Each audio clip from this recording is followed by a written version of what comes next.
તો રાજ્ય સરકારના અંદાજપત્રમાં તમામ વર્ગને આવરી લઈને અનેક યોજનાઓ જાહેર કરવામાં આવી છે, તો સાથે સાથે આંતરમાળખાકીય સુવિધાઓ પર પણ ભાર મૂકવામાં આવ્યો છે। લોકસભાની ચૂંટણી માટે ઉમેદવારોના નામ પર મંથન। ભાજપ ગુજરાતમાં નવા ચહેરાઓને આપી શકે છે તક। 20 જેટલા નવા ચહેરાઓ ઉતારવામાં આવી શકે છે। વર્તમાન સાંસદોમાંથી 20 પડતા મુકાઈ શકે છે।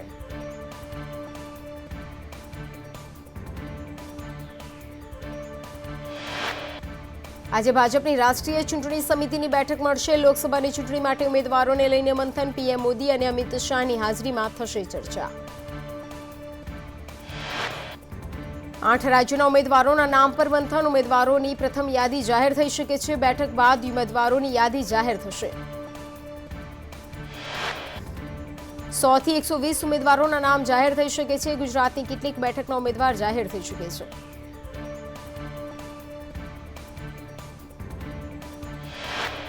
હિમાચલ પ્રદેશમાં રાજકીય ઘમાસાણ। બાગી ધારાસભ્યો સામે આજે કાર્યવાહી થશે। બાગી ધારાસભ્યો સામે કોંગ્રેસ ક્રોસ વોટિંગનો આરોપ છે। અધ્યક્ષ કુલદીપસિંહ કરશે ફેસલો। હિમાચલમાં સુકુ સરકાર સામેના સંકટને જોતા કોંગ્રેસે ડીકે શિવકુમારને નિરીક્ષક બનાવ્યા। કોંગ્રેસની પરિસ્થિતિને લઈને નિરીક્ષકો આજે કોંગ્રેસ અધ્યક્ષ ખડગેને રિપોર્ટ સોંપશે। હિમાચલ પ્રદેશના કોંગ્રેસના સુકુ સરકારને બચાવવાનો પ્રયાસ। નારાજ ધારાસભ્યોને મનાવવા કોંગ્રેસે નિરીક્ષકો મોકલ્યા શિમલા। બજેટ પર સરકારે મેળવ્યો વિશ્વાસ મત। હિમાચલમાં સુકુ સરકાર પરથી સંકટના વાદળ હટ્યા છે। મંત્રી વિક્રમાદિત્યસિંહે રાજીનામું પાછું ખેંચ્યું છે। સીએમ સુક્કુએ કહ્યું છે કે વિક્રમાદિત્ય મારા નાના ભાઈ જેવા। રાજીનામાની અફવા વચ્ચે સીએમ સુક્કુએ કહ્યું કે રાજ્યસભાની ચૂંટણીમાં ક્રોસ વોટિંગ કરનાર ધારાસભ્યો પણ અમારા સંપર્કમાં છે। ભાજપ પાર્ટીને તોડવા માંગે છે, પરંતુ કોંગ્રેસ સંગઠિત છે।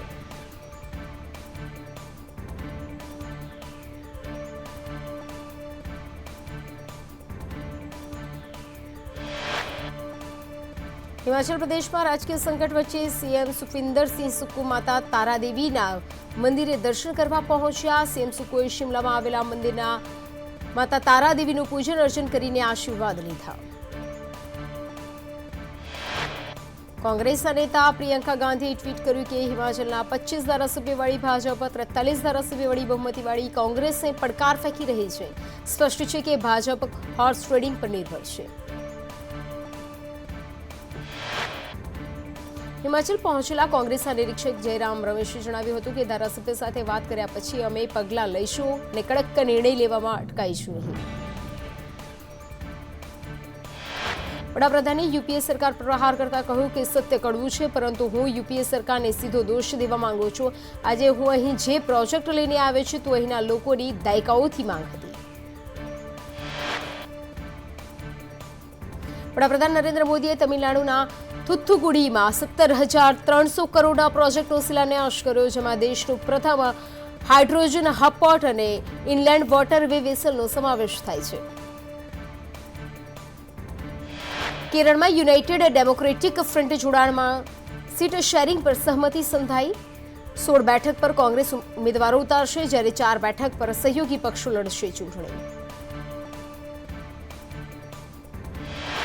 લોકસભાની ચૂંટણીને લઈને કોંગ્રેસની કવાયત। 1 માર્ચે દિલ્હીમાં કેન્દ્રીય ઇલેક્શન કમિટીની બેઠક, 4 માર્ચે મેનિફેસ્ટો કમિટીની બેઠક, બીજા અઠવાડિયામાં કોંગ્રેસ વર્કિંગ કમિટીની બેઠક। કોંગ્રેસના નેતાના પક્ષ છોડવા મુદ્દે સતીશસિંહ ગોહિલે કહ્યું, ભારતીય જનતા પાર્ટી ડરેલી છે। ભાજપ ગાળો આપનારને શા માટે સામેલ કરે છે? કોંગ્રેસમાં હીરો હોય ત્યાં ભાજપમાં જઈને તેઓ ઝીરો થઈ જાય છે।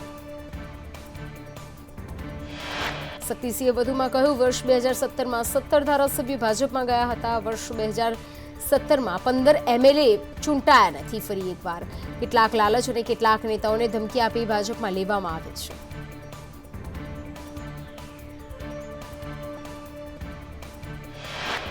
પશ્ચિમ બંગાળના સંદેશાખાલી હિંસાના મુખ્ય આરોપી શાહજહાં શેખની 55 દિવસમાંથી ધરપકડ। ઈડીની ટીમ પર હુમલો કર્યા બાદ થયો હતો ફરાર। મહિલાઓના ઉત્પીડનનો પણ છે આરોપ। મધ્યપ્રદેશના ડિંડોરીમાં ભીષણ અકસ્માતમાં 14 લોકોના મોત, 21 લોકો થયા ઇજાગ્રસ્ત। ડ્રાઈવરે કાબુ ગુમાવતા પિકઅપ વાન પલટી જતા અકસ્માત। પારિવારિક પ્રસંગમાંથી પરત ફરતી વખતે થયો અકસ્માત। કૃષ્ણ જન્મભૂમિ કેસ પર આજે અલ્હાબાદ હાઈકોર્ટમાં સુનાવણી હાથ ધરવામાં આવશે. જસ્ટિસ મયંક જૈનની બેન્ચ ભગવાન શ્રી કૃષ્ણ વિરાજમાન કટકા શિવ કેશવદેવ અને અન્ય 18 સિવિલ કેસની સુનાવણી કરી રહી છે. રાજ્યમાં કુલ 16 સરકારી ઇજનેર કોલેજમાં જગ્યાઓ ખાલી. સરકારી ઇજનેર કોલેજમાં વર્ગ 1 થી 4 ના 1000થી વધુ જગ્યા ખાલી. ધારાસભ્ય અરવિંદ લાડાણીના સવાલનો વિધાનસભા ગૃહમાં સરકારે આપ્યો જવાબ. અમદાવાદ વિરમગામ સેક્શન એન્જિનિયરિંગ બ્લોકના કારણે ટ્રેન વ્યવહાર ખોરવાયો. અમદાવાદથી જતી આવતી 12 ટ્રેનો 2 દિવસ માટે રદ કરવામાં આવી. 29 માર્ચથી બાંદ્રા જામનગર ભાવનગર બાંદ્રા ટ્રેન રદ. 29 માર્ચથી ગાંધીધામ બાંદ્રા ટ્રેન પણ રદ કરાઈ. એન્જિનિયરિંગ બ્લોકના કારણે 1 માર્ચથી 9 ટ્રેનો રહેશે રદ.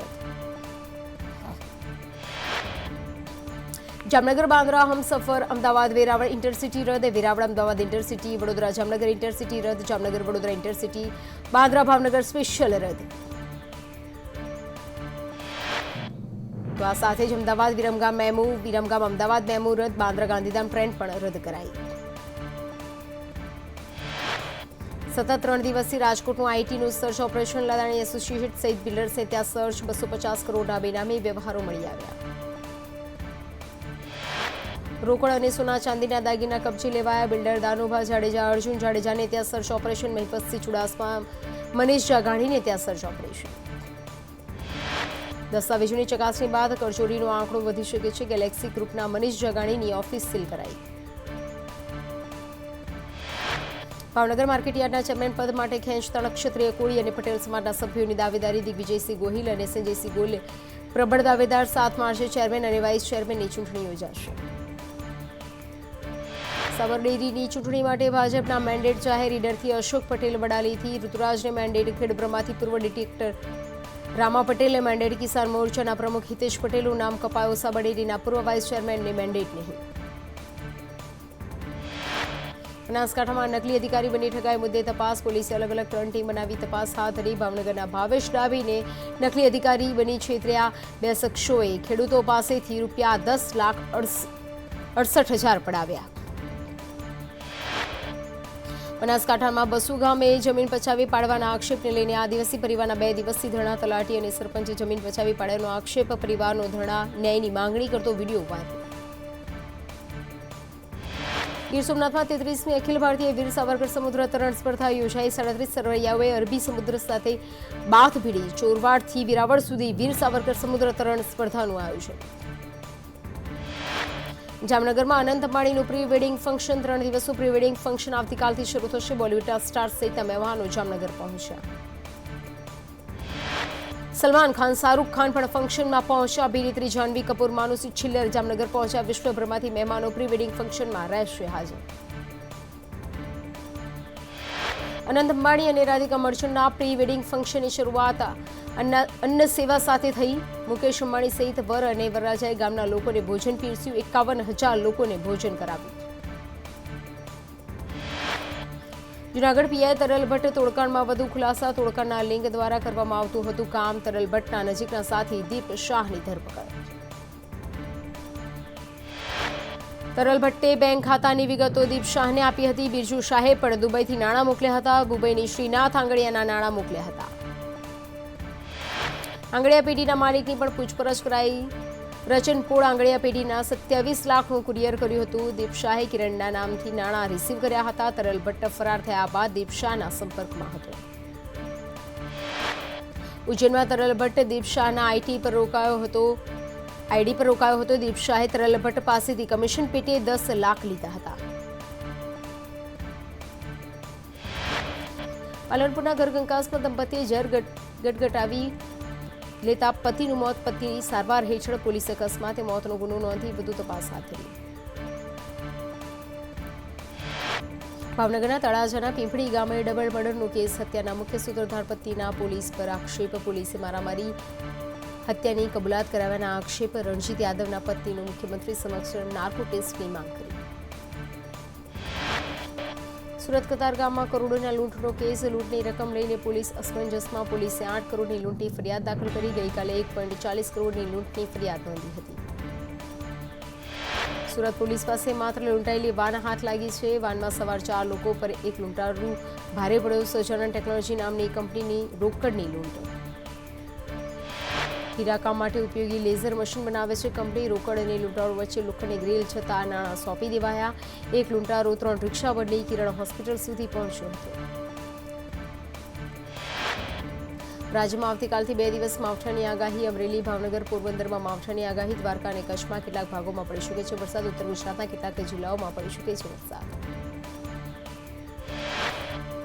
વેસ્ટર્ન ડિસ્ટર્બન્સ સર્જાતા કમોસમી વરસાદ. 10 થી 12 કિલોમીટરની ઝડપે પવન ફૂંકાશે. માછીમારોને 5 દિવસ દરિયો ન ખેડવા સૂચના. અને વિસ્તારોમાં વાદળછાયું વાતાવરણ રહેશે. રાજધાની દિલ્હીના વાતાવરણમાં પલટો. 1 અને 2 માર્ચે વરસાદની આગાહી. ભારે પવન ફૂંકાવાની શક્યતા. હવામાન વિભાગે બંને દિવસ માટે યલો એલર્ટ જાહેર કર્યું.